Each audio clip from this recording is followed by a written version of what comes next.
लाहौर में हुआ अफसोसनाक वाकया। बारिश के बायस घर की छत गिरने से पूरी फैमिली मलबे तले दब गई। 2.5 साल बच्ची जाँ बहक हो गई। चारपाई पे बेगम थी, साथ बेटी थी। एक चारपाई पे मैं था, साथ मेरे बेटा था। सारी रात बारिश होती रही। सुबह हमने उठना था, अभी नाश्ता करना था। लाहौर की एक ऐसी जगह पर मौजूद हूँ जहाँ पर तमाम घर वाले जो से है वो मलबे तले दब गए और एक 2.5 साल जैनब नाम की बच्ची इंतकाल कर गई और बच्चे भी ज़ख्मी हो गए, माँ बाप भी ज़ख्मी हो गए। ये मलबा मेरे नीचे आप देख रहे होंगे, ऊपर मेरा कैमरामैन दिखाया तो यहाँ से दीवार गिर गई बारिश होने की बायस, और ये भी बहुत ज़्यादा बेजान ज़ख्मी हुए हैं। मोहम्मद अफजल मेरे साथ मौजूद, इनसे बात करते हैं। सारी रात बारिश होती रही। सुबह हमने उठना था, अभी नाश्ता करना था। ये एक चारपाई पे बेगम थी और साथ बेटी थी।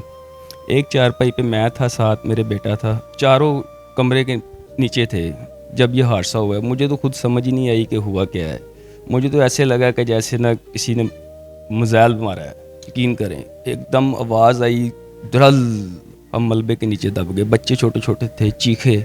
मैं बेबस हो गया था। मैंने हिलने की कोशिश की, हिला ही नहीं गया मुझसे। मुंह से सांस नहीं आ रही थी, नाक से हल्की हल्की सांस लेता था। बाहर से वो रिक्शे वाले आए हैं भाग के, उन्होंने देखा है, उनके पास कोई चीज़ नहीं थी निकालने के लिए। उन्होंने रेस्क्यू वालों को कॉल कर दी।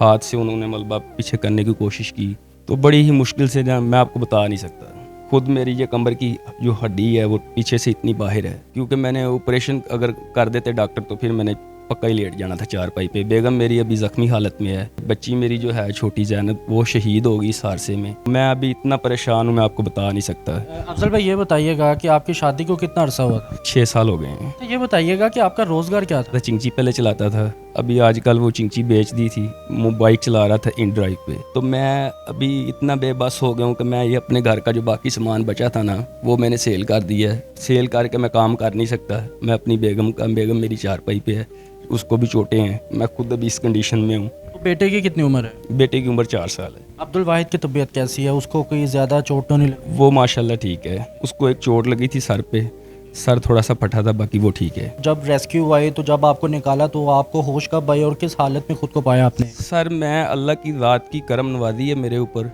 ठीक है। मैं बेहोश हुआ ही नहीं। वो रेस्क्यू वालों ने इधर खड़े होकर सब लोगों ने कहा कि हमने ऐसे बहुत केस देखे हैं, आपके जैसे हौसले वाला लड़का नहीं देखना आज तक। मैं नीचे होश में था, और ये निज़ाम है कुदरत का कि ये मलबा देख सकते हैं आप, ये कितना पहाड़ बना हुआ है मलबे का। इधर लेटा हुआ था मैं नीचे होश में था। नाक से सांस हल्की सी ऐसे कर लेता था, फिर सांस, मुंह भी बंद, नाक भी बंद कर लेता था। वो जब रेस्क्यू वाले आए हैं, कुदरत का निज़ाम है, उन्होंने वो ऐसी जगह पे टप्पा मारा। हम लोग तो नीचे मलबे के दबे हुए थे सारे ही, बचने के तो चांस है ही नहीं इधर किसी के भी। उन्होंने ऐसी जगह पे मारा है वो टप्पा कहीं का जिधर मेरा मुंह था। एक मारा है उन्होंने, दूसरा मारा है। जब वो तीसरा मारने लगे हैं तो फिर मैं बोला हूँ। जब मैं बोला हूँ मेरे मुंह में मलबा चला गया। उसकी भी आवाज़ आई मुझे। उसने कहा है कि ये इधर से आवाज़ आई है, बंदा जिंदा है। तो फिर उसने जल्दी जल्दी से हाथ के साथ ईंटें वगैरह, पत्थर वगैरह साइड पे किए। फिर मैंने मुझे पूछा, उसने कहता कि भाई आप ठीक हो? मैं कहा यार मैं ठीक हूँ, मेरा बच्चा जिंदा, उसकी सांस चल रही है, उसको निकालो बाहर। वो छोटा बच्चा था, वो इधर साइड में था, तो फिर उसको निकाला उन्होंने जल्दी जल्दी।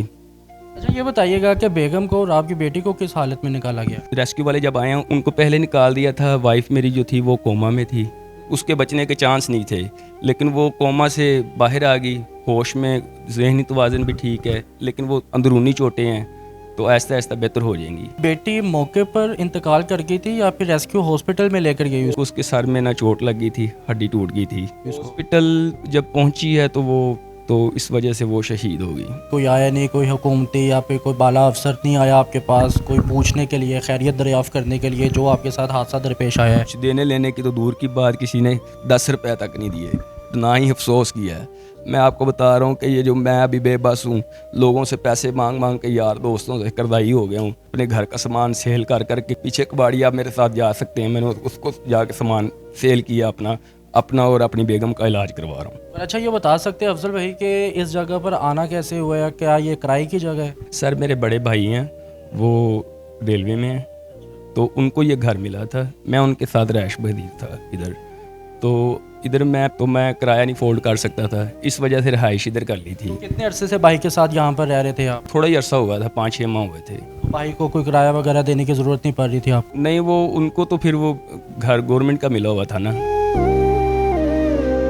नाजरीन आप देख सकते हैं कि ये रेलवे की जगह है, ये आप इमारत देख सकते हैं, मलबा तो आप देख ही रहे होंगे, लेकिन दरो दीवार इसकी देख सकते हैं कि कितनी पुरानी दरो दीवारें हैं, ये गली हुई हैं और दरारें आई हुई हैं दीवारों पे। यहाँ पर ये चारपाई है जो दबी हुई है, अल्लाह जिसको जिंदगी दे उसको कौन मार सकता है। ये वो बेड है जहाँ पर इनकी जोजा और वो बेटी लेटी हुई थी, ये अपनी तरफ से नींद पूरी कर रहे थे, लेकिन किसे क्या खबर कि किसी ने सुबह उठना भी है या नहीं उठना है। ये रेलवे की जगह तो उनके अफसरान ने यहाँ पर आके कोई बातचीत भी नहीं की और ये मलबा वगैरह उठाया, सफाई सुथराई कुछ भी कोई निज़ाम नहीं किया उन्होंने। ना किसी रेलवे वाले ने पूछा है, ना किसी के इधर मुतलका MP MNA ने पूछा है। देने लेने तो दूर की बात है, किसी ने वैसे अफसोस नहीं किया कि यार एक बंदा है उसके साथ इतना बड़ा हादसा हुआ है। मैं बहुत परेशान हूँ। सर आखिर में आप हुकूमत वक्त को ख़ास तौर पर मरियम नवाज साहिबा को कुछ कहना चाहेंगे? रहने के लिए ना छत है, ना काम मैं कर नहीं सकता, मेडिसिन खाऊं, खाना खाऊं, या मैं रहाइश का करूं, अपना क्या करूं। परेशान हूं कि मैं कहता हूं कि अटैक ही ना हो जाए मुझे।